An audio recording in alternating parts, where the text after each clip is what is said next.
अस्सलामु अलैकुम वरहमतुल्लाहि वबरकातुह। इन्नल हम्दुलिल्लाह नहमदुहु व नस्तईनुहु व नस्तगफिरुहु व नऊज़ु बिल्लाहि मिन शुरूरि अनफुसिना व मिन सय्यिआति अमालिना।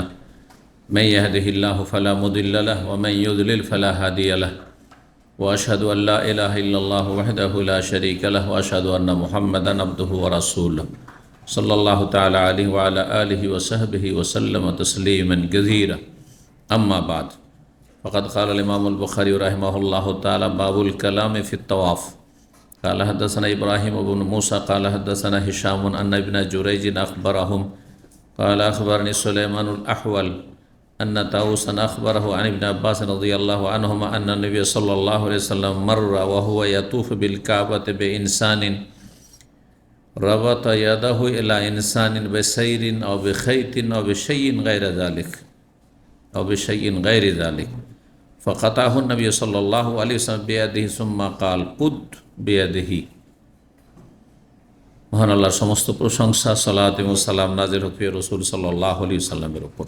সম্মানিত ভাতৃমণ্ডলী, আজ 27শে শাওয়াল 1445 হিজরি মোতাবেক 6 মে 2024 আমাদের ধারাবাহিক আলোচনা সহিহ বুখারীর হজের পর্ব নম্বর 15। ইমাম বুখারীর হজের পর্বের অধ্যায় নম্বর 65, হাদিস নম্বর 1620। এই অধ্যায়ে ইমাম বুখারী রাহিমাহুল্লাহ বলছেন বাবুল কালাম ফি তওয়াফ। এই অধ্যায় হচ্ছে তওয়াফ অবস্থায় কথাবার্তা বলা। তওয়াফ করা অবস্থায় কথা বলা জায়েজ কি না, আর জায়েজ হলে কি ধরনের কথা বলবেন।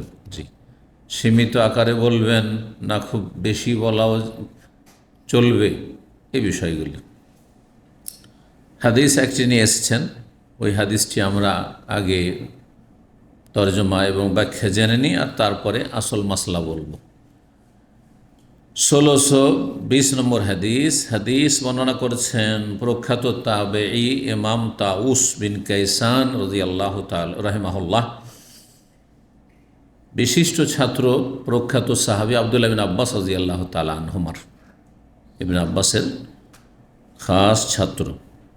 বলছেন ইবনে আব্বাস রাদিয়াল্লাহু তাআলা আনহুমা থেকে হাদিসটি বর্ণনা করে আন্নান নবী সাল্লাল্লাহু আলাইহি ওয়াসাল্লাম মাররা, নবী সাল্লাল্লাহু আলাইহি ওয়াসাল্লাম একবার অতিক্রম করছিলেন, মানে চলছিলেন। ওয়া হুয়া ইয়াতুফু বিল কাবাত, কাবায় তওয়াফ করা অবস্থায়, কাবায় তওয়াফ করা অবস্থায় অতিক্রম করলেন কোনখান দিয়ে? বেইনসানিন, জনক একজন মানুষের পাশ দিয়ে। লোকজন আরও এতে তওয়াফ করছে, নবী সাল্লাল্লাহু আলাইহি ওয়াসাল্লাম তওয়াফ করা অবস্থায় একজন লোকের পাশ দিয়ে অতিক্রম করলেন। লোকটির অবস্থা কি ছিল? রাবাতা ইয়াদাহু ইলা ইনসানিন বিসাইরিন, সে তার নিজের হাত অন্য আরেকজন মানুষের হাতের সাথে বেঁধে রেখেছে চামড়ার ফিতা দিয়ে। সাইর বলা হয় চামড়ার ফিতাকে, চামড়ার ফিতা দিয়ে। আও বিখাইতিন, অথবা বর্ণনাকারী সন্দেহ, অথবা তাকা সুতা দিয়ে। খাইত মানে তাগা হয়, সুতা হয়, আর তাকা সুতার রশিও হয়। আও বিশাইইন গায়রে যালিক, অথবা এছাড়া অন্য কিছু, রশি হতে পারে, এক কথায় বর্ণনা করছেন কোনো একটা কিছু, রশি হোক, চামড়ার ফিতা হোক, যেটা খুব শক্ত চামড়া, সাধারণ ফিতা সহজে ছিঁড়বে না। জি, আর তাতে হাত কেটে গেলেও ছিঁড়বে না। যদি বাই চান্স টান পড়ে যায় হাত কেটে যাবে, কি রক্তাক্ত হিসেবে, কিন্তু ও ছিঁড়া মুশকিল। জি, অথবা কোনো সুতা ছিল, তাগাত ছিল, রশি ছিল। নবী সাল্লাল্লাহু আলাইহি ওয়াসাল্লাম এই অবস্থায় দেখলেন যে দুইজন তো অফ করেছে, ঠিক আছে, সাথী সঙ্গী, কিন্তু হাত ধরে চলো। এনে একজন আরেকজনের হাতের সাথে কি বেঁধে দিয়েছে? রশি বা ফিতা বেঁধে দিয়েছে, যাতে হারিয়ে না যায়, একজন আরেকজন থেকে আলাদা না হয়ে যায়। ফাকাতাহু নবী সাল্লাল্লাহু আলাইহি ওয়াসাল্লাম স্বয়ং নিজ হাতে সেই চামড়ার ফিতাটি বা রশিটি বা তাকাটি কেটে দিলেন। তাহলে ভুল সংশোধনের একটি পদ্ধতি হচ্ছে কাজে কর্মে সংশোধন করা। একটা হচ্ছে মৌখিক সংশোধন, যেভাবে বাঁধবেন না এতটাই, হ্যাঁ বললো একটা সংশোধন করলেন, আপনি উপদেশ দিলেন এটা বাঁধা ঠিক নয়, বাঁধবেন না এটা, বা এটা আপনারা খুলে ফেলে দেন, বা রশিটা কেটে ফেলে দেন, ছিঁড়ে ফেলে দেন। এটা মৌখিক ওয়াজ, উপদেশ দেওয়া, মানুষকে বোঝানো, ভুল সংশোধন। আরেকটি হচ্ছে হাতে নাতে করা, যেমন কারো গলায় তাবিজ আছে, হাতে তাবিজ আছে, তাবিজ শিরক। সুতরাং একটি সংশোধনী হচ্ছে বা সংশোধনের পদ্ধতি হচ্ছে যে ভাই তাবিজ তো জায়েজ নয়, তাবিজ করবেন না আপনি, তাবিজ ঝোলাবেন না, তাবিজটা ফেলে দেন আপনি। এর চাইতে বেশি গুরুত্বপূর্ণ সংশোধনের পদ্ধতি হচ্ছে যে আপনি তার তাবিজটা কি করলেন, কেটে দিলেন বা ছিঁড়ে ফেলে দিলেন, খুলে ফেলে দিলেন।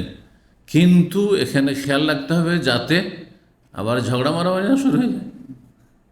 যেমন এক বিদাতির তাবিজ কাটতে গিয়ে ওর সাথে যে ঝগড়া মারামারি শুরু হয়ে যায়, তো এটা ইসলামে জায়েজ না? জায়েজ নাই তো। কিন্তু আপনার কথা শুনবে, আপনি সম্মানিত ব্যক্তি, অথবা আপনার বন্ধু মানুষ, এক কথায় যে কোনো স্তরের লোক হোক, এক কথায় আপনার কথা বা আপনি যে কেটে ফেলে দেবেন এটাতে সে এমন কোনো প্রতিক্রিয়া খারাপ দেখাবে না, ঝগড়াদ্বন্দ্বের কোনো আশঙ্কা নেই, তাহলে হাতে নাতে সেটাকে কেটে ফেলা, অন্যায়ের প্রতিবাদ করা, এটা বেশি উত্তম। অন্যায়ের প্রতিবাদের 3টা স্তর আছে না?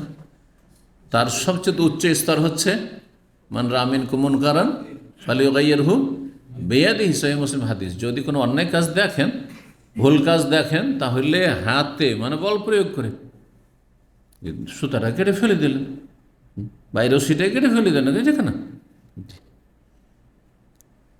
ফাইনলাম এস্তাতে যদি এটা করা সম্ভব না হয়, নিজের পরিবারে হইলে করতে পারবেন। পরিবারে বড় ছেলে মেয়েও যদি হয় তাহলে আপনি করতে পারবেন, পরিবারের মালিক আপনি, বাপ মা। কিন্তু যদি দেখেন যে আজকাল এক শ্রেণীর বেয়াদব ছেলে, সাবালক শেয়ানা হয়ে গেছে, বাপ যদি এইরকম বল প্রয়োগ করতে যায় তো ও বেয়াদবি করে অন্যায় করে দিতে পারে বাপেরও, তাহলে সতর্ক সাবধান। ছেলে হইল, নাবালক ছেলে হিসেবে ভিন্ন বিষয়। সাবালক ছেলে দেখতে হবে যে আমার কথাকে এইভাবে মানবে, আমার শ্রদ্ধা এহতরাম করে, সেটা দেখতে হবে। স্ত্রী, বল প্রয়োগ করতে হবে। এই স্ত্রী মাথায় কাপড় দেয় না, বল প্রয়োগ করতে হবে না? অবশ্যই দিতে হবে মাথায় কাপড়। বোঝা গেছে? কাপড় নিয়ে টাকা ঢেকে দেবেন, চলবে না এটা। কিন্তু পরের আপনার ভাইয়ের স্ত্রী, শালার স্ত্রী, শালি, চলবে না? তখন মুখে ফাইল পারবেন না। এটা শরীয়ত অনুমোদন দেয় না, যেমন পরের ক্ষেত্রে বল প্রয়োগ করবেন আপনি। তো হবে লিসানি, কথার দ্বারা বলতে পারবেন, পর্দা করো, মাথা ঢাকো, আল্লাহকে ভয় করো, এই বলতে পারবেন। এইটাও যদি সম্ভব না হয়, জালেম, চেয়ারম্যানের স্ত্রী, এমপির স্ত্রী, পুঁজিপতি, যদি কোনো কথা বলেন তো বেঁচে থাকাই মুশকিল, এলাকায় বাস করাই মুশকিল, তাহলে ভাবে খালি অন্তর থেকে ঘৃণা করেন, মেলা পাপ হচ্ছে। রাস্তায় ধূমপান করছে, অনেক হারাম কাজ করছে, বেহায় বেপরদা চলাফেরা করছে, আমাদের বলার অধিকার নেই, বলতে পারছে না, সুতরাং অন্তর থেকে ঘৃণা করতে হবে। অবশ্যই গান বাজনা হচ্ছে, আমরা বন্ধ করতে, বল প্রয়োগ করতে পারবো না, উপদেশও হয়তো দিতে পারলেন না, তাহলে কমপক্ষে কী করতে হবে? ওপরেরটা পালে নিচে নামতে হবে না। আপনার বাড়িতে গান বাজনা চলছে, বলছে অন্তর থেকে ঘৃণা করি আমি, চলবে নাকি? না, চলবে না। যেখানে পারবেন না, করতে গেলে ক্ষতি, অথবা শরীয়তে এটার অনুমোদন দেয় না, সরকার অনুমোদন দেয় না, সরকার পারমিশন দেয় না যে আপনি কেউ সিগারেট খাচ্ছে আর তাকে বলবেন সিগারেট খেবে না হয়তো, অথবা কেউ মাথায় কাপড় দেয় না, আপনি বলছেন মাথায় কাপড় দাও, সরকার হয়তো অনুমোদন দেয় না। বলছে স্বাধীনতা, স্বাধীনতা। আজকাল স্বাধীনতার নামে সমস্ত অন্যায় কাজ হচ্ছে। তাহলে ফাবে কালবে, অন্তর থেকে ঘৃণা করতে হবে। পাপ এবং পাপী দুটোকে ঘৃণা করতে হবে। কারণ আমাদের মূর্খ সমাজে একটি কথা আছে, নাজায়েজ কথা, পাপকে ঘৃণা করো, পাপীকে ঘৃণা করিও না। তাহলে চুরি করা কাজটাকে ঘৃণা করে, আপনার বাড়িতে চুরি করেছে, ওকে ঘৃণা করবেন না চোরকে? না তো ধরা পড়লে মারেন কেন? ঘৃণা যেখানে করবেন না তো মারেন কেন? মেরেই ফেলে দিচ্ছেন গণপিটুনি দিয়ে, যেটা হারাম কাজ করছেন। এক হারাম কাজ সে করতে, তার চাইতে বড় হারাম কাজ করলেন। চুরি করার চাইতে বড় পাপ হচ্ছে গণপিটুনি দিয়ে কাউকে মেরে ফেলে দেওয়া, খুন করা। জি, সে মুসলিম, ফাসেক, লম্পট, মারা যায় নাই, তার শাস্তি সরকার দেবে। এমনকি চোরের হাত কাটা, সেটাও আপনার জন্য, আমার জন্য, কারোর জন্য জায়েজ নাই, সরকারের জন্য জায়েজ ওঠে। সরকারের ওয়াজিব, সরকার করবে না করবে জবাব দিবে রবের কাছে। তো কথাগুলি লম্বা হয়ে গেল। নবী সাল্লাল্লাহু আলাইহি ওয়াসাল্লাম কী করলেন? নিজের হাতে কেটে দিলেন। একথা বলে না যে এটা তুমি কেটে ফেলে দাও বা খুলে দাও, এটা বেশি ভালো। এবং যদি পারেন এটা করতে, তাহলে এটাই আপনাকে করতে হবে, বল প্রয়োগ করা সম্ভব হলে। সে কথা বোঝাচ্ছিলাম। নিজ হাতে বেয়াদি, নিজ মোবারক হাতে নবী সাল্লাল্লাহু আলাইহি সাল্লাম তার ফিতাটিকে বা সুতাটিকে, রশিটিকে কেটে দিলেন। সুম্মা কাল, তারপরে বললেন, মানে মৌখিকভাবে বললেন, কুদ বেয়াদিহি, তার হাত ধরে তাকে টানো। তাই লোকটি হয়তো অন্ধ ছিল, হ্যাঁ, অথবা দুর্বল কমজোর ছিল, চলতে পারে না, হ্যাঁ। দেখুন অনেকে অলস আছে, সাথে হাঁটতে পারে না, ওর সাথে যদি রশি বেঁধে দেন বা হাত ধরে টানেন, হাত ছাড়ছেন না, আপনি স্পিডে, অনেকের স্ত্রী আছে একেবারে অলস, হাঁটতে পারবেন না, মেজাজই খারাপ হয়ে যাবে আপনার, কথা বলছেন। আবার এর বিপরীত আছে, অনেক পুরুষ আছে, ওর স্ত্রী স্পিডে হাঁটতে পারছে, আর ও নাম্বার ওয়ান অলস। তাহলে হাত ধরে একটু টান রাখেন, তাহলে ওই স্পিড বাড়বে ওর, কথা বুঝতে পেরেছেন। হাত ধরে থাক, কোথাও বেয়াদি, হাত ধরে টান ওকে, কিন্তু রশি বেঁধে রাখবে। এখানে একটি কথা বলি, আজকাল ইহুদি নাসারাদের অনুকরণে, কারণ ইহুদি নাসারারা ছেলে মেয়ের চাইতে বেশি আদর করে কুকুরকে, তাই না? দেখেছি যে কুকুর বেঁধে রাখে, কুকুর বেঁধে নিয়ে বেড়াচ্ছে না? এই সেম কুকুরের মতো করে নিজের বাচ্চাকে বেঁধে নিয়ে বেড়াতে দেখেছেন? দেখেন না? আরে এইখানেও দেখেছি, নিজের বাচ্চাকে রশিদে বেঁধে রেখেছে যাতে করে এদিক ওদিক ছুটে হারিয়ে না যায়। ঠিক সেম কুকুরের মতো, দেখে মনে হচ্ছে কুকুর বেঁধে রেখেছে। না, মোটেই চাইছে না। আবার হাত ধরে থাকেন, নবী সাল্লাল্লাহু হাদিস। যদি আপনার এইরকম বাচ্চাকে বেঁধে রাখা রশির সাথে এইটা জায়েজ হয়, তো নবী সাল্লাল্লাহু আলাইহি ওয়াসাল্লাম এটা জায়েজ হইতো, যে আমার সাথীর সঙ্গে যাতে হারিয়ে না যায় সেজন্য বেঁধে রেখেছি।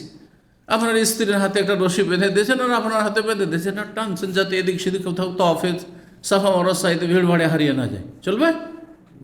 তখন চলবে না তো ইহুদি নাসারাদের কুকুর বাঁধা মতো করে নিজের বাচ্চা, আউযুবিল্লাহ, দেখি এত খারাপ লাগে।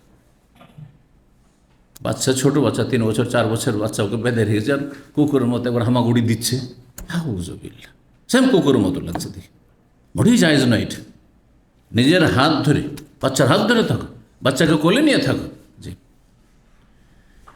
হাঁটার মতো হলে হাত ধরে থাকো। কুদহু বিয়াদিহি, নবী সাল্লাল্লাহু আলাইহি ওয়াসাল্লাম হাদিস। এই হাদিস থেকে ইসলাম মাসলা ইস্তেমবাত হয়। এই হাদিস থেকে অধ্যায়ের সাথে কি সম্পর্ক? তওয়াফ অবস্থায় কথা বলা জায়েজ না নাজায়েজ, বুঝতে পারছেন? হাদিসে কি এসছে? নবী সাল্লাল্লাহু আলাইহি ওয়াসাল্লাম দেখলেন যে লোকটা আর এক লোকের সাথে কি বাঁধা আছে, রশি বাঁধা আছে হাতে, এক হাত আর একজনের হাতের সাথে। তখন নবী সাল্লাল্লাহু আলাইহি ওয়াসাল্লাম সেটা নিজের হাতে কেটেও দিলেন রশিটা, আর তার সাথে বললেন যে হাত ধরে টানো। তো তওয়াফ করা অবস্থায় কথা বললেন না? তাহলে নবী সাল্লাল্লাহু আলাইহি ওয়াসাল্লাম যখন কথা বললেন, তাহলে তওয়াফ অবস্থায় কথা বলা জায়েজ। কিন্তু ভালো কথা বললেন না দুনিয়াদারির কথা বললেন? ভালো কথা বলেছেন। এই জন্য ভালো কথা বলবেন। কাউকে স্মরণ করাচ্ছেন, এখানে রব্বানা আতিনা ফিদ দুনিয়া হাসানা পড়তে হয়, হ্যাঁ, এইখানে শুধু এসে রুকনে ইয়ামানিতে শুধু ইসলাম ছুঁইতে হয়, স্পর্শ করতে হয়, চুমা দিতে হয় না, হ্যাঁ, ইশারা করতে হয় না। এই জায়গায় আপনি এই হাজরে আসওয়াদে চুমা দিতে পারেন, ইশারা দিয়ে কাউকে দেখছেন যে চুমা দিচ্ছে, তাহলে অন্যায়ের প্রতিবাদ বা ভুলের সংশোধন করতে পারেন, যে ভাই এভাবে হাতে ইশারা করে আল্লাহু আকবার চুমা দাও, এটা জায়েজ না, বেদাত। ভালো কথা বললেন। কিন্তু দুনিয়াদারির কথা যদি গল্প করে, দুই বন্ধু আর কাজকর্মের গল্প, ডিউটির গল্প, কে কত টাকা ইনকাম করে আর কে কত টাকা দেশে পাঠায়, এসব যদি গল্প করে, কে কত জায়গায় জমি জায়গা নিতে পারলো, এসব গল্প করে, তো চলবে না? চলবে না। প্রয়োজনে কথা বলা যায়, যত কম কথা বলবে তত ভালো। এই হাদিস সহি, সুতরাং সেটির উচ্চ মানের সহি হাদিসগুলি শুধু সহি বুখারীতে আছে। কিন্তু ইমাম বুখারী রাহিমাহুল্লাহ এই অধ্যায় ইঙ্গিত করে দিয়েছেন একটি হাদিসের দিকে, যেটি আব্দুল্লাহ বিন আব্বাস রাদিয়াল্লাহু তাআলা আনহু হতে বর্ণিত, কিন্তু মওকুফও এবং মারফু। কেউ বলেছেন মারফু সহি নয়, অর্থাৎ নবী সাল্লাল্লাহু আলাইহি ওয়াসাল্লামের উক্তি বলে সহি নয়, কিন্তু ইবনে আব্বাসের উক্তি বলে সহি, আর কেউ বলেছেন না মারফু সহি। যাই হোক, সেই হাদিসটি কি? সেই হাদিসটি নাসাইতে আছে, তিরমিজিতে আছে, মুসনাদ আহমদ, আরও কয়েকটি হাদিসের কিতাব আছে। হাদিসটি মওকুফ তো সহি, কিন্তু মারফু নবী সাল্লাল্লাহু আলাইহি ওয়াসাল্লামের উক্তি বলে কথাটি সম্পর্কে ইখতিলাফ রয়েছে, সহি না জয়ীফ। জি, হাদিসটা প্রসিদ্ধ হাদিস, ফিকহের কিতাবাদিতে এই হাদিসটাই উল্লেখ করে থাকে ফকিরা। আর তওয়াফ বিল বাইতে সলাতুন, বাইতুল্লাহর তওয়াফ হচ্ছে সলাত, সেম সেম সলাত। অন্য রিওয়ায়াত আর তওয়াফ বিল বাইতে মিসলু সলাতে, বাইতুল্লাহর তওয়াফ হচ্ছে সলাতের মতোই। আকিল্লুল কালাম, সুতরাং তাতে অল্প স্বল্পই কথা বলো, খুব বেশি কথা বলিও না। অন্য রিওয়ায়াত রয়েছে ইল্লা আন্নাল্লাহ আবাহা ফিহিল কালামা, বাইতুল্লাহর তওয়াফ হচ্ছে সলাতের নামাজের মতোই, তবে আল্লাহ তাতে কথা বলাকে মুবাহ জায়েজ করেছেন, জায়েজ করেছেন। কথা বলা বাইতুল্লাহর তওয়াফ অবস্থায় জায়েজ, কিন্তু সলাতের মতো। সলাতের মতো তাহলে কোন দিক থেকে সলাতের মতো? তুলনা সব দিক থেকে হয় না, তুলনা আংশিক হয়। যেমন আরবিতে উদাহরণ দেওয়া হয় জায়দুন কাল আসাদ, অমুক ব্যক্তি সিংহের মতো। যারা সুঠাম আর টল ফিগার, খুব সিংহ পুরুষ বলছেন না, বলছেন না? সিংহ পুরুষ মানে কি? সিংহ। তো অমুক সিংহের মতো, অমুক কিসের মতো? সিংহের মতো।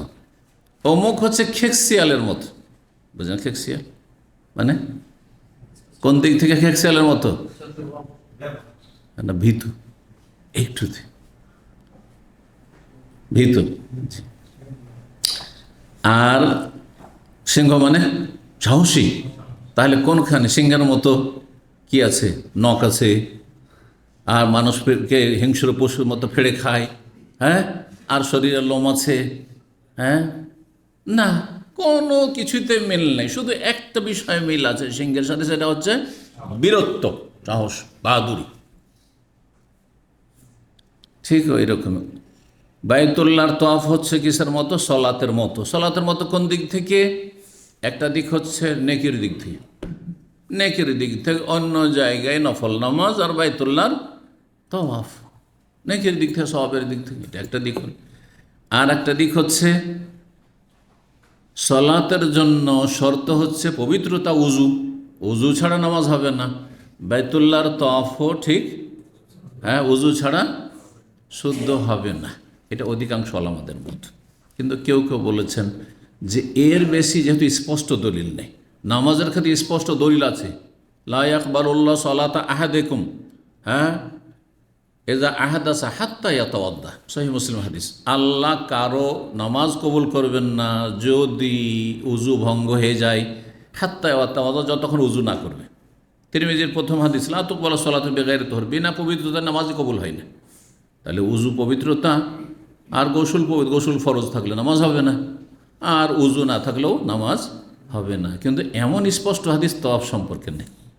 তওয়াফ সম্পর্কে শুধু এই হাদিস, আর তওয়াফ বিল বাইতি সলাত, বাইতুল্লাহর তওয়াফ হচ্ছে সেম সেম সলাত। সুতরাং সলাতের জন্য উজু শর্ত, এর জন্য উজু শর্ত। এটা হচ্ছে অধিকাংশ ওলামাদের মত। বুঝতে পেরেছেন? স্পষ্ট দলিল নেই। সুতরাং সামনে যে মাসলা আসবে, এখানে যখন কথাটি চলে আসলো, আসল হচ্ছে যে আপনি বিনা উজুতে বাইতুল্লাহর তওয়াফ করবেন না। আসল হচ্ছে বিনা উজু বাইতুল্লাহর তওয়াফ করবেন না। কিন্তু প্রচণ্ড ভিড়ের সময়, হজের মৌসুমে, হ্যাঁ, রমজানের শেষ দশকে, আর সেই সময় বেরিয়ে যাওয়া মুশকিল, আর বেরিয়ে গেলে আবার ঢোকাও মুশকিল, এমন যদি পরিস্থিতি থাকে, তো অনেক ওলামারা বলেছেন এই ক্ষেত্রে তখন ছাড় আছে,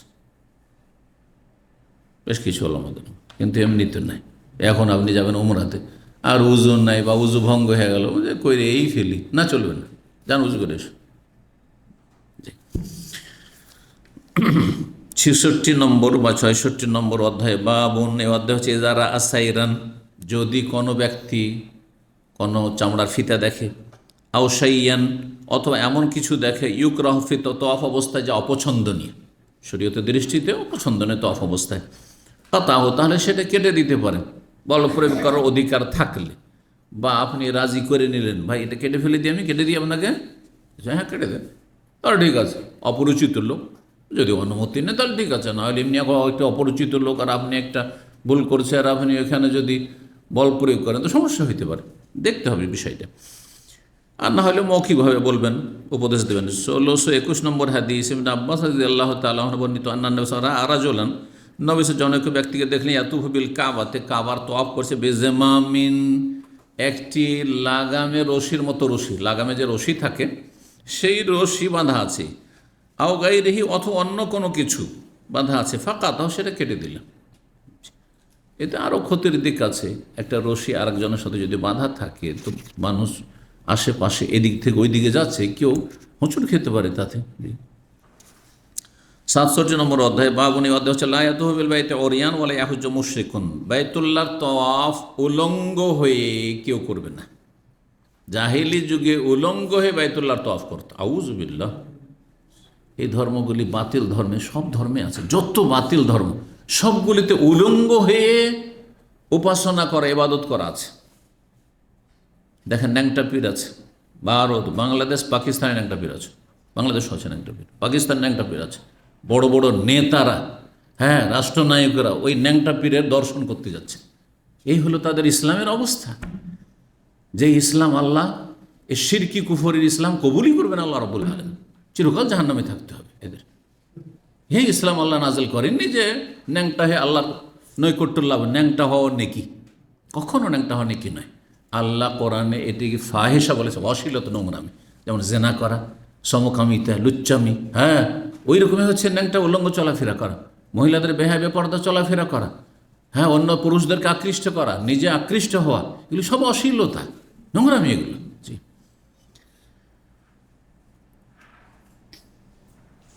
ন্যাংটা হওয়া, কাপড় খোলা, হ্যাঁ, শরীরে ছোট কাপড় রাখা, এগুলো যদি সভ্যতা হইতো, হ্যাঁ, এগুলো যদি সভ্যতা হইতো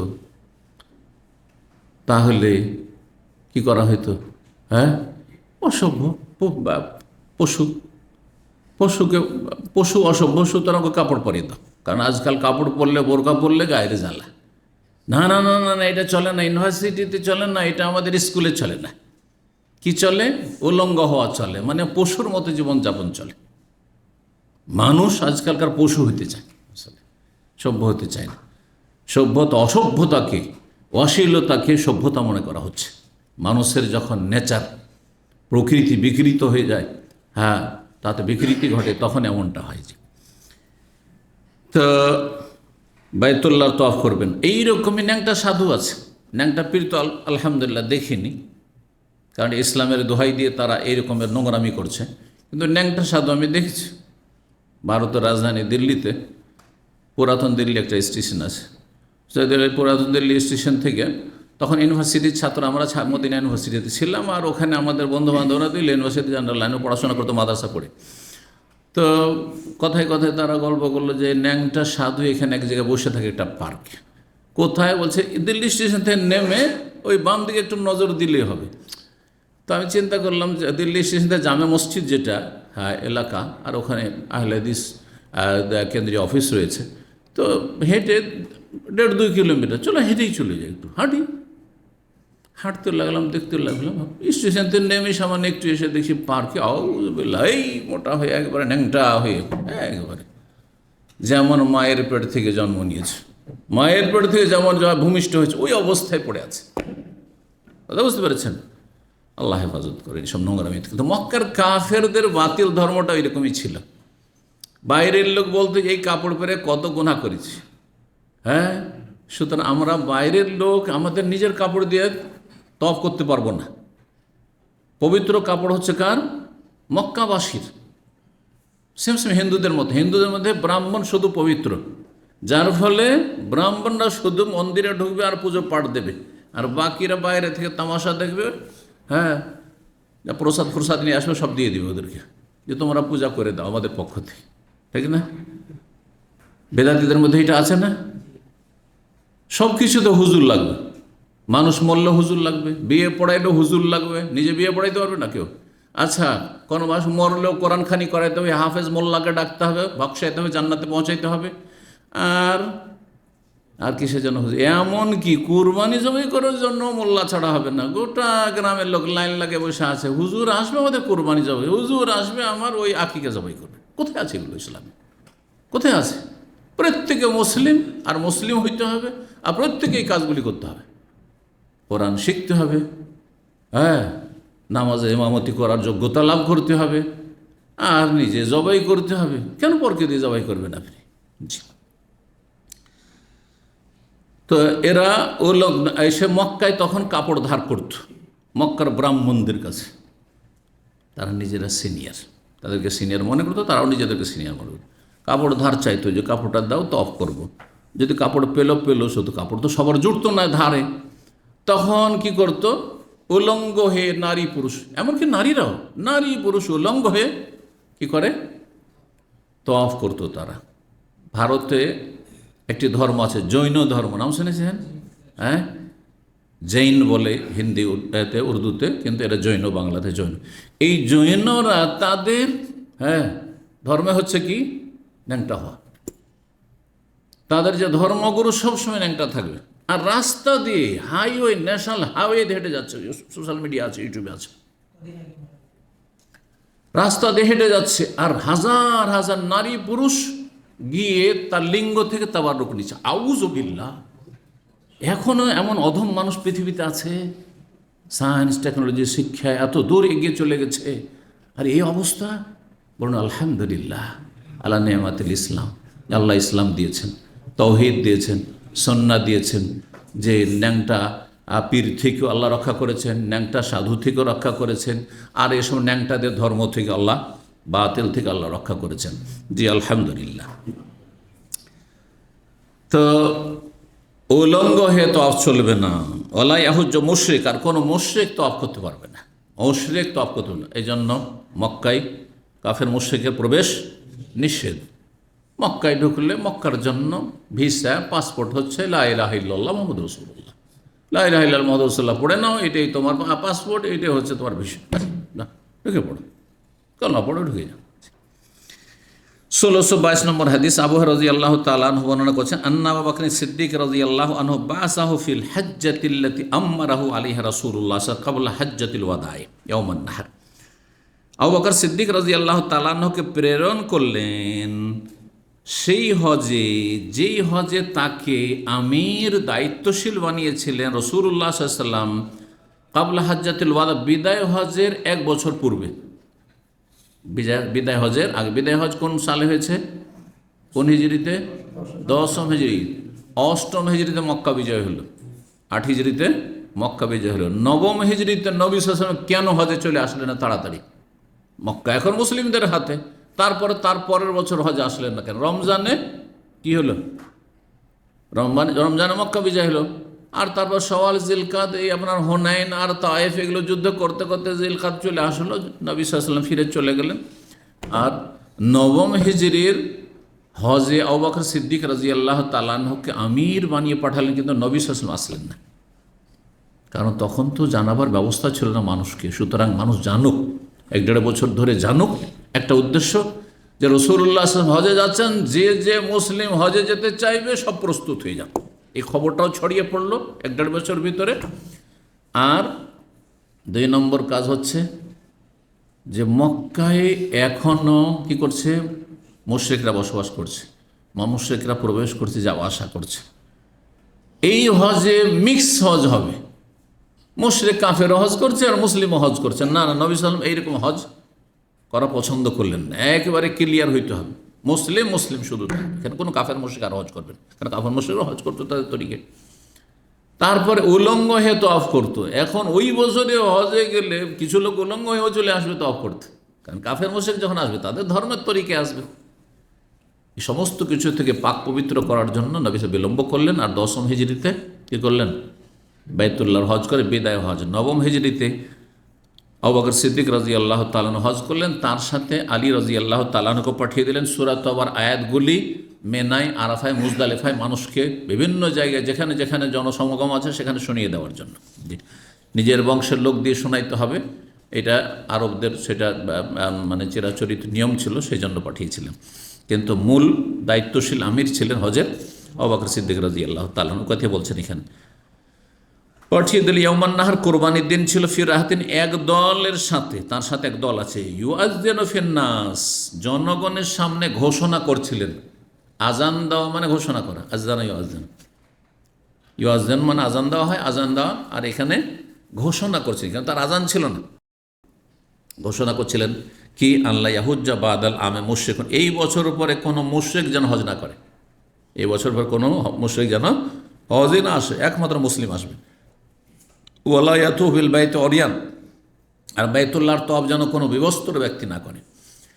68 নম্বর অধ্যায় বাবুন এ অধ্যায় হচ্ছে এজা ওয়াকাফা ফিত তওয়াফ। তওয়াফ অবস্থায় কেউ যদি বিরতি দিয়ে দেয়, ওয়াকাফা মানে থেমে যাওয়া, ওয়াকাফা মানে থেমে যাওয়া। এই জন্য আপনার কোনো স্ট্যান্ডকে অথবা পার্কিংকে মওকিফ বলছে। পার্কিং এখানে এই যে কোম্পানি যে পার্কিং, পে পার্কিংয়ের মওয়াকিফের নাম দেখেছেন না, মওয়াকিফ। তো মওকিফ মানে হচ্ছে পার্কিং, থামা। কিফ মানে থামো, কিফ মানে ওয়াকাফা একাফ থেকে থামো। তওয়াফ অবস্থায় কেউ থেমে যায়, তওয়াফ করতে করতে 3 চক্কর হয়েছে আর একামত হয়ে গেলে থেমে গেল। তওয়াফ করতে করতে 1-2 চক্কর, 3 চক্কর কি 4 চক্কর হয়েছে আর তারপরে তখন আবার উজু নষ্ট হয়ে গেল, অথবা ক্লান্ত হয়ে পড়লেন, বসে গেলেন, মাথাটা চক্কর দিয়ে উঠল, থেমে গেলেন। তাহলে তারপরে কি হবে? আবার নতুন করে শুরু করতে হবে না? যেখানে থেমেছিলেন, যেই জায়গায় থেমেছেন ওই জায়গা থেকে শুরু করতে হবে। যেখানে থেমেছে, জয় চক্করে থেমেছিলেন, হ্যাঁ, সেই চক্কর থেকে শুরু করবে, তত চক্কর থেকে। আর যেই জায়গায় থেমেছিলেন ওইখানে, ধরেন আপনি নামাজ পড়ার জন্য বেরিয়ে গেলেন, এখান পর্যন্ত পৌঁছেছেন, তারপরে নামাজ পড়ার জন্য গেলেন, এদিকে জায়গায় ফেলেন না, ওইদিকে চলে গেলেন। এটা করলে হবে না যে ওখানে গেছি আর এইখানে এসে লাগবো। যেখানে ছেড়েছেন আপনি তব, ওখানে এসে আবার লাগতে হবে আপনাকে। এখান থেকে শুরু করবেন। আগেরটা আপনার কি হবে? গণনা করা হবে, আগেরটা গণনা করা হবে, আগেরটা ক্যান্সেল হবে না। জি। ওয়াকাল আতা, প্রখ্যাত তাবে ইমাম আতা বলছেন, ফিমাই ইয়াতুফু, ওই ব্যক্তি সম্পর্কে মাসলা বলছেন যে তওয়াফ করছিল বা তওয়াফ করে, ফাতুকামুসসালাহ, সালাতের একামত হয়ে গেল, নামাজের একামত হয়ে গেল। আও ইউদফা আনমাকান, অথবা এমন ভিড়ে ধাক্কা খেলো যে নিজের জায়গা থেকে ওরা বেরিয়ে যেতে হলো। কোন দিকে? এমন ভিড় বাড়ে ধাক্কা খেয়ে বেরিয়ে যেতে হলো।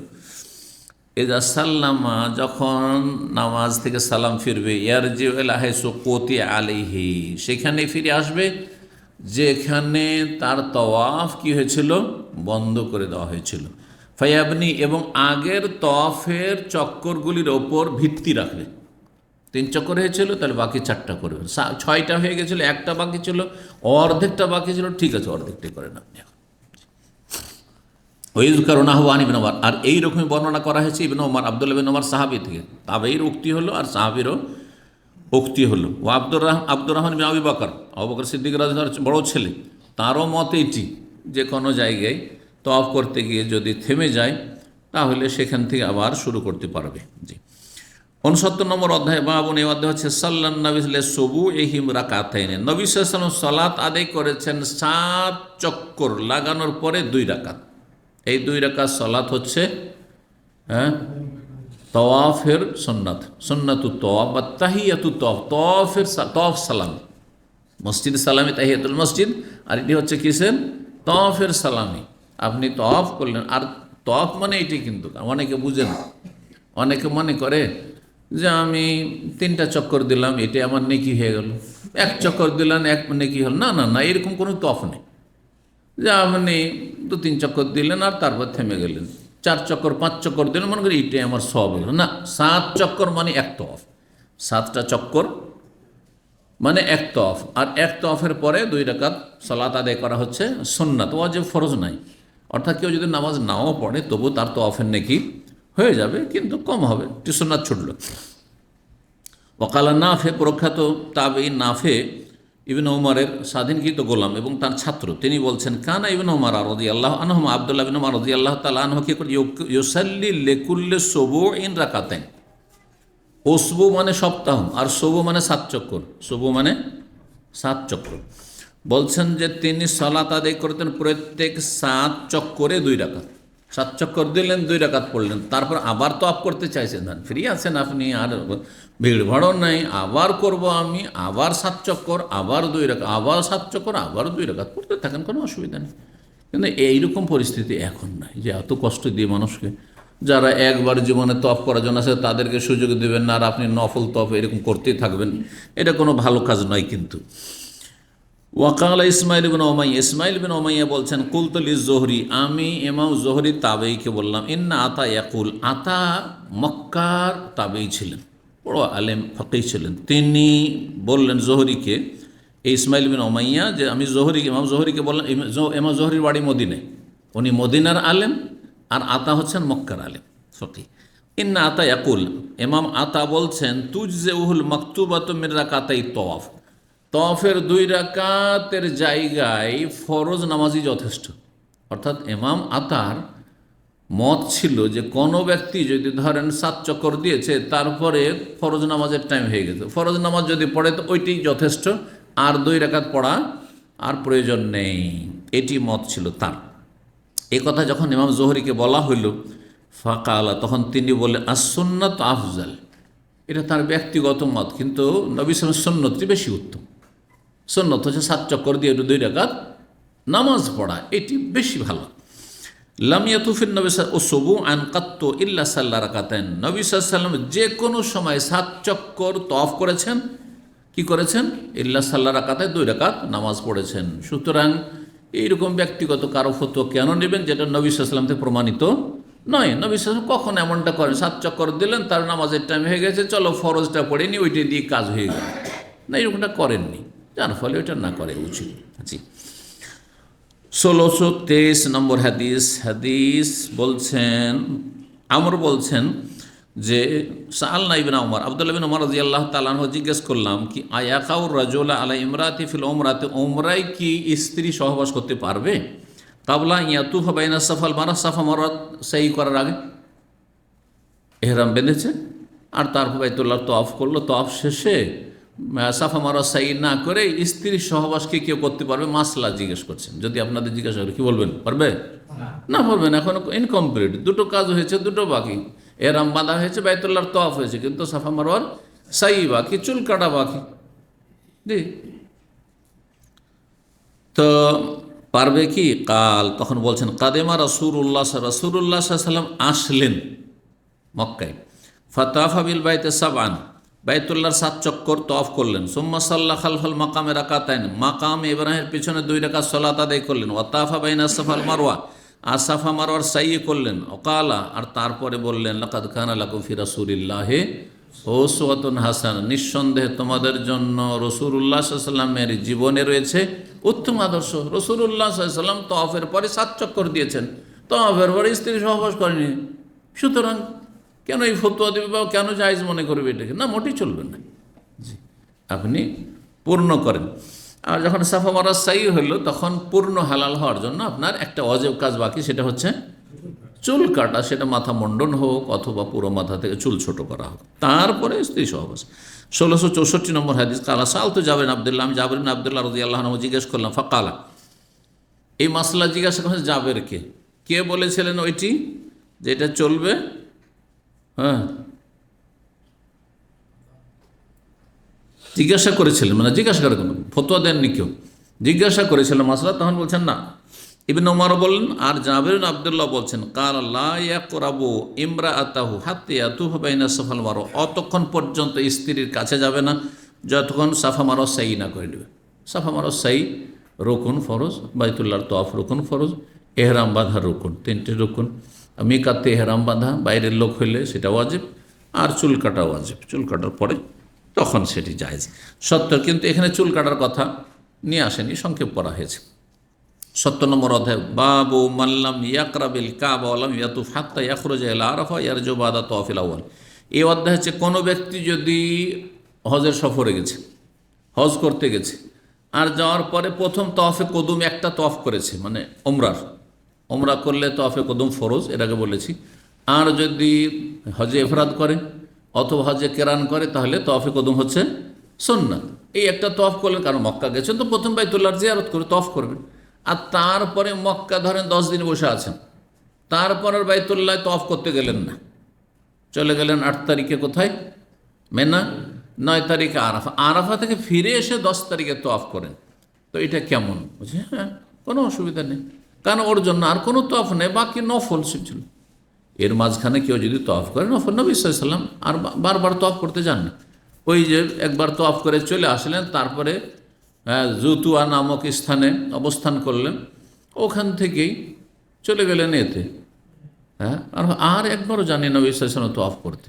এই জন্য বারবার ভিড় করতে যাও মসজিদে হারামে, বিশেষ করে তওয়াফে, এটা কিন্তু যারা জ্ঞানী মানুষ শরীয়ত সম্পর্কে তাদের কাজ নয়।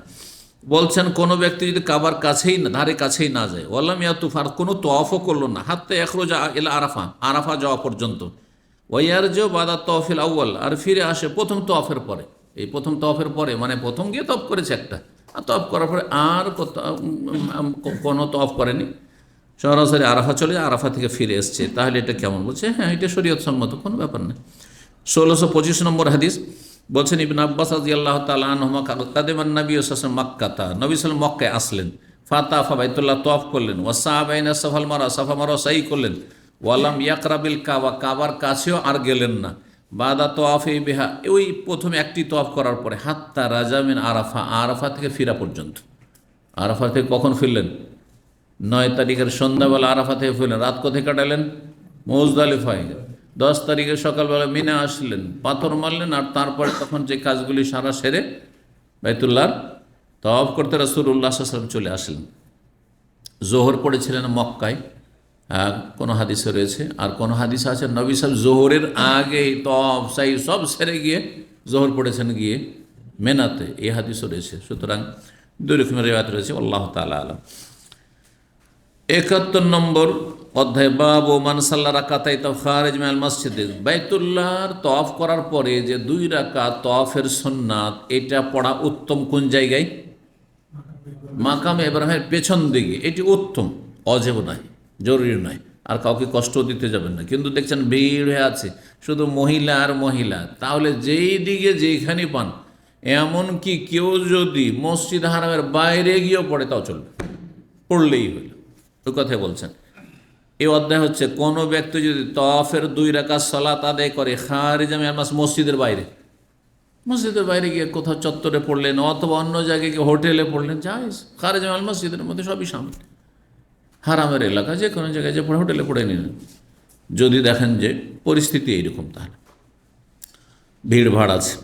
1626 নম্বর হাদিস, অথবা ধরেন উজু নষ্ট হয়ে গেছে, বাইতুল্লাহর তওয়াফ করার পরে কী হয়েছে? উজু নষ্ট হয়ে গেছে, বাকি আছে 2 রাকাত নামাজ পড়া, নামাজের জন্য তো উজু শর্ত, হবেই না নামাজ বিনা উজুতে, ঠিক না? কিন্তু সাফা মারওয়া সাই, সাফা মারওয়া সাই হবে, এমনকি বড় না বাকি অবস্থায় হবে, বাহির ঢুকতে হবে, কিন্তু মসজিদ হারাম দিয়ে ঢুকলে হবে না। এদিক থেকে সরাসরি সাফাতে ঢোকেন, আর ওইদিকে মারওয়া দিয়ে আপনি তফ করে বাইরে বেরিয়ে যান, হারামের ভেতরে যদি না ঢোকে, মাসিক অবস্থায় থাকে, তফ করা হয়েছে আর মাসিক চলে এসছে, হ্যাঁ, কোনো অসুবিধা নেই, বড় না পাকি ছোটো না পাকি সব অবস্থায় সাফা মারওয়া সাই করা যাবে, কিন্তু মসজিদে প্রবেশ করতে পারবেন না। জি, বড় না পাকি থাকলে। জি, তো বলছেন যে ওয়াসাল্লা উমর রাদিয়াল্লাহু আনহু খারিজ মিনাল হারাম, ওমর রাদিয়াল্লাহু তাআলা আনহু বাইতুল্লাহ তওয়াফ করলেন, আর বাইতুল্লাহ তওয়াফের যে 2 রাকাত এটা পড়লেন হারামের বাইরে গিয়ে। হারামের, খারিজ মিনাল হারামের একটি অর্থ হচ্ছে হারাম মানে হুদুদ হারামের বাইরে গিয়ে, হারামের বাইরে দূরে গিয়ে পড়েছেন, তা অসুবিধা নেই। জি, হারাম মানে আজকাল হারাম বলা হচ্ছে মসজিদটাকে, কিন্তু আসলে তো ওই যুগে হারাম মানে মসজিদ বলা হতো না, হারাম মানে হুদুদ হারাম, হারামের এরিয়া। তাহলে ওই তান্নিমের বাইরে গিয়ে পড়েছেন, ওইখানে মসজিদ আয়েশার ওইদিকে যা পড়েছেন, আর না হলে গিয়ে পড়েছেন ওই আর অন্যদিকে যেখানে হারামের বাইরের এলাকা। তো ওমর রাদিয়াল্লাহু তাআলা আনহু কোনো ভুল কাজ করেননি, দেখাবার জন্য যে জায়েজ আছে, প্রয়োজন যে কোনো পরিস্থিতিতে। 1626 নম্বর হাদিস, জাইনাব রাদিয়াল্লাহু তাআলা আনহা বর্ণনা করছেন উম্মে সালামা রাদিয়াল্লাহু তাআলা আনহা থেকে, বলছে শাকাউতু ইলা রাসূলিল্লাহ, রাসূলুল্লাহর কাছে আমি অভিযোগ করলাম। কি অভিযোগটা ছিল? যে তিনি অসুস্থ ছিলেন, আসলে অসুস্থ থাকা, যে আমি অসুস্থ, শরীরটা ভালো নাই, কী করব। উম্মে সালামা জাওজের নবী সাল্লাল্লাহু আলাইহি ওয়াসাল্লাম সহধর্মিনী বলছেন, আন্না রাসূলুল্লাহ কালা ওয়াহুয়া বিমাক্কা, রাসূলুল্লাহ বললেন মক্কায় ছিলেন, ও আরাদাল খুরুজ, বের হওয়ার ইচ্ছা করল, ওয়ালাম তাকুন উম্মে সালামা তাফাত বিল বাইতে, কিন্তু উম্মে সালামা বাইতুল্লাহর তওয়াফ করেননি, মানে বিদায় তওয়াফ তালি ছিল, বেরিয়ে যাওয়ার মানে মদিনা রওনা দিতে যাচ্ছেন, তাহলে কিসের তওয়াফ ছিল? বিদায় তওয়াফ ছিল। হজে বিদায় তওয়াফ হচ্ছে ওয়াজিব। আজকাল অনেকেই ভুল ফতোয়া দিচ্ছে যে আপনার উমরাতেও বিদায় তওয়াফ করতে হবে, অথচ কোনো প্রমাণ নেই। খুব বেশি তো নফল তওয়াফ, সেটি করলে ভালো, করলে ভালো, যে শেষখানে আমি চলে যাবো, উমরা করতে এসেছি, চলে যাবো, তো একটা তওয়াফ করিনি, করলে ভালো। না হলে আপনি বলেন নবী সাল্লাল্লাহু আলাইহি ওয়াসাল্লাম সুন্নাত বা ওয়াজিব কোথায়? নবী সাল্লাল্লাহু আলাইহি ওয়াসাল্লাম যে উমরাগুলি করেছেন সেগুলিতে যখন বিদায় হচ্ছেন মক্কা থেকে, তখন একটা তওয়াফ করেছেন, প্রমাণ কোথায়? তেমনি কেন চাপিয়ে দেবেন? আচ্ছা, এরকম মুফতি কিন্তু ফতোয়া দিয়েছে, সেই জন্য বলছি। জি, দলিল ছাড়া ফতোয়া দেওয়া ঠিক না। উম্মে সালামা রাদিয়াল্লাহু তাআলা আনহা বাইতুল্লাহর তওয়াফ করেন, ওয়া আরাদাতিল খুরুজ, বেরিয়ে যেতে চাইছেন কিন্তু ওয়াজিব বাকি আছে, বিদায় তওয়াফ বাকি। ফাকাল আল্লাহ রাসূলুল্লাহ, রাসূল বললেন, ইযা উকিমাত সালাতুস সুবহি, যখন ফজরের নামাজ শুরু হবে, ফজর নামাজ শুরু হলে সবাই নামাজ পড়তে লেগে যাবে, তাহলে মাতাফ তওয়াফের জায়গায় ভিড়ভাড় কমে যাওয়ার, ভিড় থাকবে না। ফাতুফি আলা বাইরিকে, তখন তোমার উটের পিঠে চেপে তুমি তওয়াফ করে নিও। ওয়ান্নাসু ইয়াসাল্লুন, যখন লোকেরা নামাজ অবস্থায় থাকবে, সালাতরত অবস্থায় থাকবে। ফাফালাত জালিক, সেটাই তিনি করেছিলেন। ফালাম তুসাল্লি হাত্তা খারাজাত, তিনি বাইতুল্লাহর তওয়াফ করার পরে সলাত আদায় করেননি যতক্ষণ তিনি সেখান থেকে বেরিয়ে না গেছে। বেরিয়ে গিয়ে বাইরে গিয়ে তখন আদায় করেছে, কারণ রওয়ানা, চলো তওয়াফ করা হয়েছে চলো, তারপরে গিয়ে রাস্তায় কোথাও যে নামাজ পড়েছেন তো জায়েজ আছে। এগুলো প্রমাণ করার জন্য ঘটনাগুলো নিয়ে আসলেন। 72 নম্বর অধ্যায় হচ্ছে বাবু মান সাল্লা রাকাতে খালফাল মাকাম। এই অধ্যায় হচ্ছে কোনো ব্যক্তি যদি তওয়াফের 2 রাকাত সুন্নত পড়ে মাকাম ইব্রাহিমের পিছনে, তো এর হুকুম কি? বলবেন উত্তম, এটা বেশি ভালো, এটা বেশি ভালো। আর কেউ যদি অন্যদিকে পড়ে জায়েজ, দূরে পড়ে, হোটেলে গিয়ে পড়ে জায়েজ, তবে ইচ্ছা করে করবেন না, ইচ্ছা করে করবেন। যেমন বললাম যে বিভিন্ন ভিড়ের কারণে জায়গা পাননি, অথবা ভুলে গেছিলেন, অথবা ধরেন উজু নেই সেই জন্য, তবে পরে পড়ে নেব, উজু করে পরে পড়ে নেব। 1627 নম্বর হাদিস, ইবনে উমর রাদিয়াল্লাহু তাআলা আমাকে জিজ্ঞাসা করেন, আমরা যে আগে আমর এসেছিল, আমর ইবনে দিনার তাবি, এখানে ইবনে দিনার চলে এসছে, তো আমরটা কে চলে আসলে স্পষ্ট।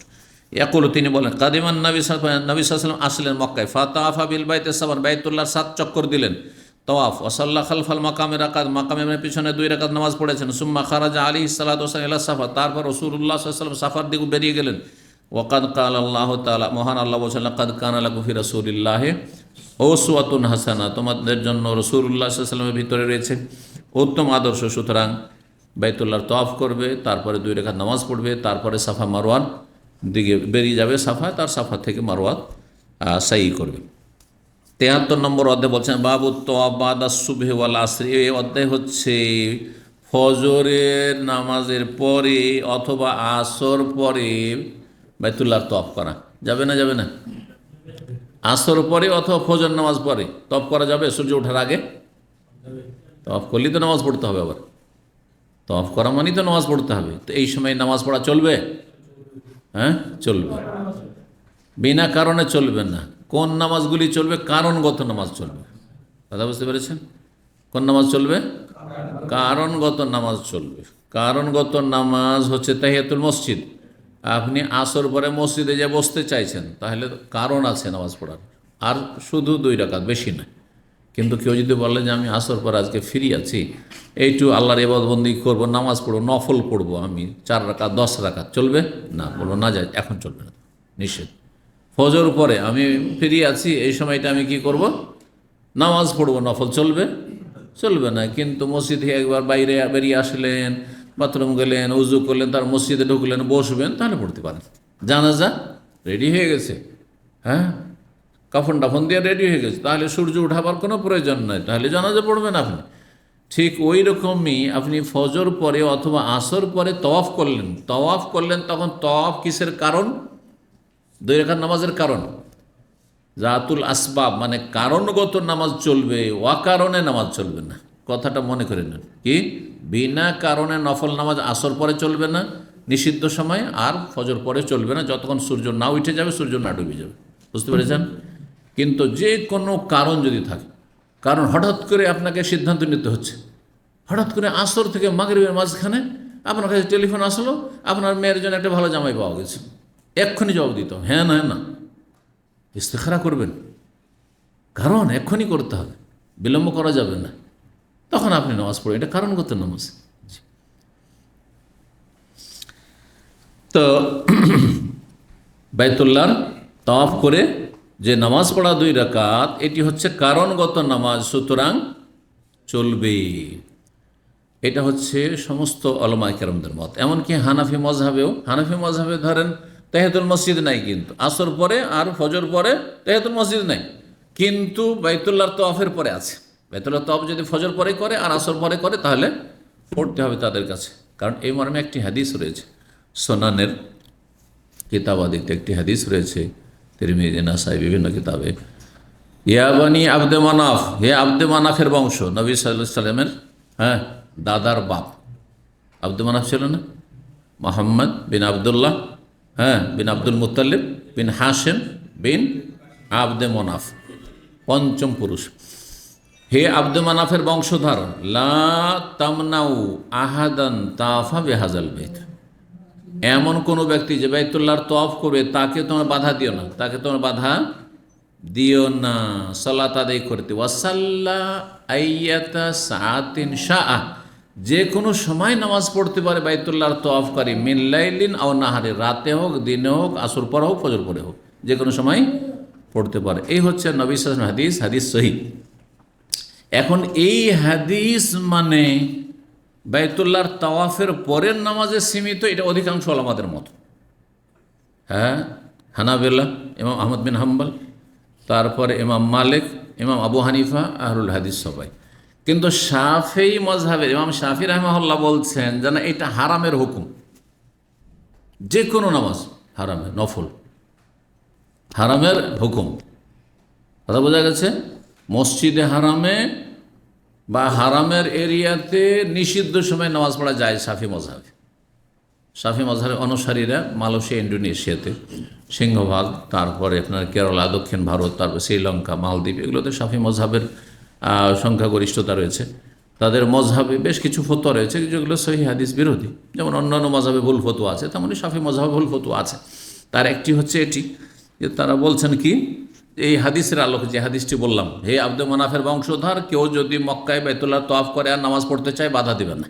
তো তওয়াফের কথা না বলেছেন, ওরা বলছেন না, তওয়াফ করুক আর না করুক, এমনি যদি আসর পরে কেউ নফল পড়তে থাকে মক্কায়, অথবা ফজর পরে, ফজর নামাজের পরে নফল পড়তে থাকে সূর্য ওঠা পর্যন্ত, তো জায়েজ। তারা বলছে এটা মিন খুসুসিয়াতিল হারাম, হারামের বৈশিষ্ট্য এটি। অন্যরা বলছে না, এটি কারণগত নয়, হারামের বৈশিষ্ট্য নয়, হারামে হোক আর অন্য জায়গায় হোক নফল পড়া নিষিদ্ধ সময় চলবে না। নিষিদ্ধ সময় কয়টি? 5টি। মাশাআল্লাহ, তাহলে তো মনে আছে। সূর্য মাথার উপর ঠিক যখন, আর ঠিক সূর্য ডুবছে, ঠিক সূর্য উঠছে, কয়টা হইল? 3টা হইল। আরেকটা হচ্ছে আসর থেকে মাগরিব, আরেকটা হচ্ছে ফজর থেকে নিয়ে সূর্য ওঠা পর্যন্ত। জি, দুটো হালকা নিষিদ্ধ, আর এই 3টি সময় হচ্ছে কড়া নিষিদ্ধ। মনে রাখবেন, 5টা নিষিদ্ধের মধ্যে, নিষিদ্ধ টাইমের মধ্যে 3টি হচ্ছে শক্ত নিষিদ্ধ।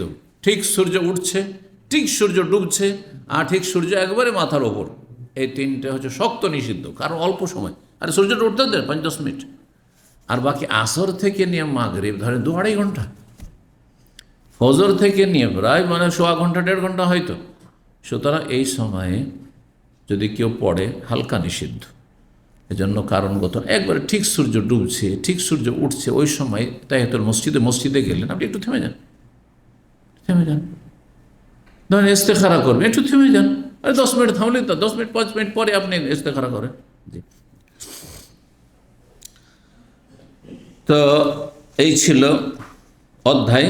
কোন ব্যক্তি বাবু তওয়াফ বাদা সুবহে ওয়াল আসর, ফজর এবং আসরের পরে তওয়াফ করা, আর তওয়াফ করলে নামাজ পড়া।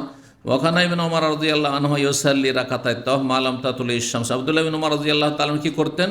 তওয়াফের 2 রাকাত নামাজ পড়তেন যতক্ষণ পর্যন্ত সূর্য না উঠতো, সূর্য ওঠার আগ পর্যন্ত। ঠিক সূর্য উঠছে ওই সময় পড়তেন না, তাহলে শক্ত নিষিদ্ধ সময়টাই, তার আগ পর্যন্ত পড়তেন, পড়বে কারণগত নামাজ। অতাফা ওমর বাদা সুবহে, ওমর রাদিয়াল্লাহু তাআলা আনহু ফজরের পরে তওয়াফ করলেন। ফারাকেবা, তারপরে তিনি কি করলেন? তখন নামাজ পড়লেন না। তিনি কিন্তু আমল কি করেছেন? তখন নামাজ পড়েননি, কারণ নামাজ পড়ার সাথে সাথে জরুরি নয়, পরেও পড়তে পারে, দূরেও গিয়ে পড়তে পারে। সেই জন্য তিনি তারপরে উটের পিঠে চেপে গেলেন বাহনে। হাত্তা সাল্লার রাকাতাইন, 2 রাকাত তওয়াফের নামাজ পড়লেন। জিতুয়াই, জিতুয়া হচ্ছে প্রায় হারাম থেকে 1 কিলোমিটার বেশি, 1 কিলোমিটার একটু বেশি, যেটা জারওয়াল, তাইসির আর জারওয়াল, কিং আবদুল্লাহ যে এক্সটেনশনের এলাকা, সেই দিকে এগিয়ে গেলে গত আলোচনাগুলিতে বলেছি এইসব বিস্তারিত। যেখানে একটি কূপ আছে, সেই কূপে নবী সাল্লাল্লাহু আলাইহি ওয়াসাল্লাম গোসল করেছেন, সেখানে রাত কাটিয়েছেন, আর সকালবেলা গোসল করে তারপরে তওয়াফ করতে এসেছেন। 1628 নম্বর হাদিস, হাদিস বর্ণনা করেছেন মা আয়েশা রাদিয়াল্লাহু তাআলা আনহা, বলেছেন আন্না নাসান তাফু বিল বাইতে, কিছু লোকেরা বাইতুল্লাহর তওয়াফ করলো। বাদা সালাতে সুবহে, ফজর নামাজের পরে। সুম্মা কাদু এলাল মুজাক্কিরে, তারপরে তারা বক্তার সামনে ওয়াজ শোনার জন্য বসে গেল। আমরা বাংলায় যেটাকে বক্তা বলছি সেটাকে সহজ আরবিতে ওয়াইজ বলা হয়। ওয়াজ থেকে, ওয়াজকারী হচ্ছে ওয়াইজ, বোঝা গেছে না? আর সেটাকে একটু আরও শুদ্ধ আরবিতে মুজাক্কির। হ্যাঁ, আল্লাহ বলছেন ওয়াজাক্কির ফাইন্না যিকরা তানফাউল মুমিনিন, উপদেশ দাও, উপদেশ মুমিনের কাজে আসে, লাভ হয় উপদেশ দিলে। ফাজাক্কির ইন্নামা আনতা মুজাক্কির, হে নবী তুমি উপদেশ দাও, তোমার কাজ হচ্ছে শুধু উপদেশ দেওয়া। লাস্তা আলিহিম বিমুশাহিদিন, তুমি দারোগা পুলিশ না যে মারধর করে জবরদস্তি কাউকে ইসলামের দাওয়াত দিবে। জি, উপদেশ দাও। এই জন্য ধর্মীয় ক্ষেত্রে জবরদস্তি নেই, ধর্মীয় ক্ষেত্রে জবরদস্তি, অমুসলিমের জবরদস্তি নেই। কিন্তু মুসলিম যদি নামাজ না পড়ে, অবশ্যই হয় মুসলিম থাকলে নামাজ পড়তে হবে, আর না হলে তোমার মুসলিম ঘরে জন্ম নিয়েছো এই অধিকার নেই যে আমার ইচ্ছা আমি পড়লাম না পড়লাম। এটা সরকার কাছে বলতে পারবে না। আমার কাছে আপনার কাছে গায়ের জয় বলে দেবে, কিন্তু সরকার বাধ্য করবে, মুসলিম বেরিয়ে যেতে পারবে না। এই জন্য একজন অমুসলিম ইসলাম গ্রহণের সময় তাকে ফুল স্বাধীনতা দেবো। দেখো তুমি চিন্তা করে নাও, তোমার যদি বিশ্বাস থাকে আল্লাহ পরকালে, তাহলে তুমি এই কলমা পড়ো, জবরদস্তি কিছু নেই। কিন্তু ইসলাম কবুল করার পরে যদি কয়েক ঘন্টা থাকলো, একদিন দুই দিন, তার বলছে আমাকে ভালো লাগে না, থাকবো না, বলছে আর যাওয়ার অধিকার নেই। ঢোকার সময় স্বাধীনভাবে ঢুকো, কিন্তু বের হওয়ার অধিকার নেই, না গলা কাটবে। কথা বোঝা গেছে? এইরকম মুসলিমের সন্তান, জন্মসূত্রে তুমি মুসলিম, তোমার এই অধিকার নেই যে আমি নামাজ পড়বো না, আমি রোজা রাখবো না, এটা বলার অধিকার নেই। সরকার মৃত্যুদণ্ড দিতে পারে, সরকার যে শাস্তি যেটা মনে করবে শরীয়তের দৃষ্টিতে সেটা দেবে, যদি ইসলামিক সরকার হয়।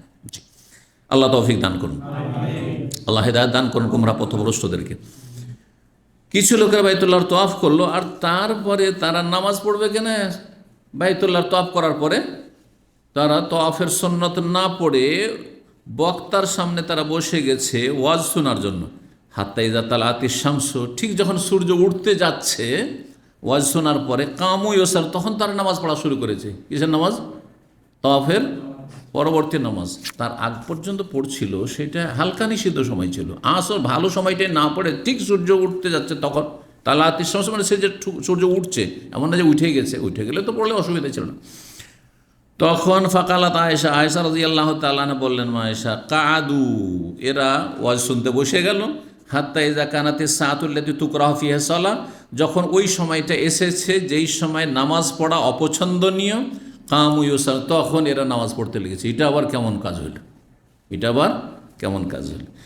1629 নম্বর হাদিস। হাদিস বর্ণনা করেছেন আব্দুল্লাহ রাদিয়াল্লাহু তাআলা আনহুমা, আব্দুল্লাহ বিন উমর আর কি। কাল সামিতুন নবী সাল্লাল্লাহু আলাইহি ওয়াসাল্লাম বলতে শুনেছি, ইয়ানহা আনিস সলাতে ইনদা তুলুইশ শামস, তিনি নিষেধ করছিলেন সূর্য ওঠার সময় নামাজ পড়তে, ওয়াইন্দা গরু, সূর্য ডুবার সময় নামাজ পড়তে। ঠিক সূর্য উঠছে, সূর্য ডুবছে, ওই সময় নামাজ পড়তে নিষেধ করেছেন। কিন্তু বাইতুল্লাহর তওয়াফের এটাও নিষিদ্ধ নয়। বাইতুল্লাহর তওয়াফ শেষ হয়েছে, ঠিক সূর্য উঠছে, সূর্য ডুবছে, ঘড়ি দেখার কোনো প্রয়োজন নেই, আপনি নামাজ পড়তে থাকেন। 1630 নম্বর হাদিস। হাদিস বর্ণনা করেছেন আব্দুল্লাহ বিন উফাই কাল রাআইতু আব্দুল্লাহ বিন জুবাইর, আব্দুল্লাহ বিন জুবাইরকে আমি দেখেছি রাদিয়াল্লাহু তাআলা আনহুমা, ইয়াতুফু বাদাল ফজর, ফজর পরে তিনি তওয়াফ করেছেন, ওয়াসাল্লির রাকাত, 2 রাকাত নামাজ পড়েছেন। তাহলে ফজর পরে সাহাবায়ে কেরামগণ কি করেছেন? তওয়াফ করে নামাজ পড়েছেন। 1631 নম্বর হাদিস। হাদিস বর্ণনা করেছেন, বলছেন আব্দুল্লাহ বলছেন, রাআইতু আব্দুল্লাহ বিন জুবাইর, আব্দুল্লাহ বিন জুবাইর রাদিয়াল্লাহু তাআলা আনহু ইউসাল্লির রাকাতে বাদাল আসর পরে 2 রাকাত নামাজ পড়তে দেখেছি তওয়াফের। ওয়ুখবিরু, এবং তিনি বলেছেন, আন্না আয়েশা, তো মা আয়েশা রাদিয়াল্লাহু তাআলা হাদাসা, তাকে হাদিস বয়ান করেছেন, আন্নান নবী সাল্লাল্লাহু আলাইহি ইয়াদখুল বাইতা ইল্লা সাল্লাম, নবী সাল্লাল্লাহু আলাইহি ওয়াসাল্লাম যখনই তার বাড়ি আসর পরে প্রবেশ করতেন 2 রাকাত নামাজ পড়তেন। নবী সাল্লাল্লাহু আলাইহি সাল্লামের জন্য এটি খাস ছিল, আমাদের জন্য নয়। কারণ এমনি এমনি নফল পড়া আমাদের জন্য জায়েজ, আসর পরে ফজর পরে নয়। কিন্তু নবী সাল্লাল্লাহু আলাইহি ওয়াসাল্লাম হয়েছিল কি ঘটনা, কারণ জানা আছে, একবার জোহর পরে সুন্নাত বাকি আছে, আর একটা প্রতিনিধি দল ইসলামের কথা শোনার জন্য চলে আসলো। নবী সাল্লাল্লাহু তাদেরকে ইসলামের কথা বুঝাইতে লাগলেন, এই করতে করতে আসরই হয়ে গেল। এত দীর্ঘ সময় ইসলামের দাওয়াত দিতে দিতে আসর হয়ে গেল। আসর হয়ে গেল, তখন আসর ফরজ নামাজ পড়লেন। আর ফরজ পড়ার পরে যে সুন্নত জোহরের কাজা থেকে গেছে, জোহরের পরের 2 রাকাত সুন্নত, সেটা নবী সাল্লাল্লাহু আলাইহি ওয়াসাল্লাম পড়েছেন। ওই যে একদিন পড়লেন, সেই জন্য নবী সাল্লাল্লাহু আলাইহি ওয়াসাল্লাম সবসময় প্রতিদিন আমল করতেন। কি করতেন?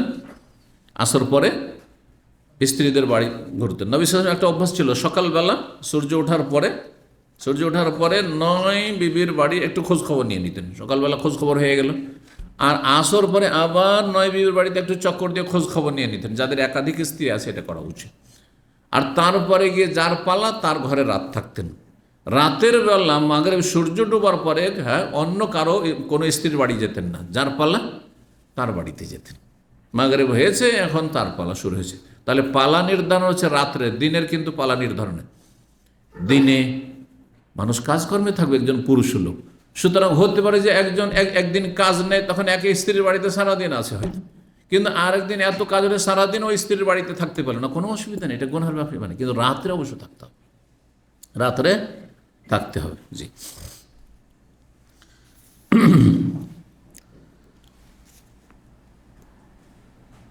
74 নম্বর অধ্যায়, আর এটা দিয়ে শেষ করছে বাবুল মারিজে ইয়াতুফ রাকিবান। এই অধ্যায় হচ্ছে অসুস্থ ব্যক্তি যদি বাহনে চেপে, সওয়ারিতে চেপে কি করে, তাওয়াফ করে।